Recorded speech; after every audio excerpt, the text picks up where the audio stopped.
Kantor Bea Cukai Palembang musnahkan jutaan batang rokok serta sejumlah barang ilegal lainnya. Pemusnahan barang-barang itu merupakan temuan dari petugas di lingkungan kantor wilayah Direktorat Jenderal Bea dan Cukai, Sumatera bagian Timur dan Bea Cukai Palembang selama tahun 2019. Kepala Kantor Wilayah DJBC Subaktim, Dwijo Muryono menjelaskan, barang-barang yang dimusnahkan itu senilai 3,5 miliar rupiah. Seluruh barang ilegal dimusnahkan dengan cara dibakar atau dirusak untuk menghilangkan fungsi dan sifat awalnya.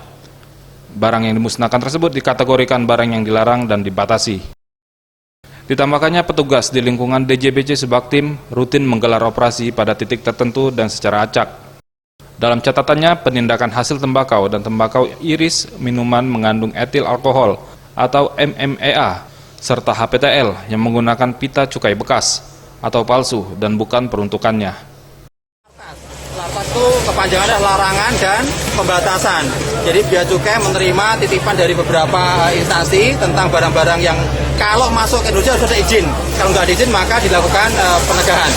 Nah, potensi kerugian dari ini berapa banyak? Ya, kerugian setelah kami hitung sekitar 3,6 miliar untuk pemusnahan hari ini saja.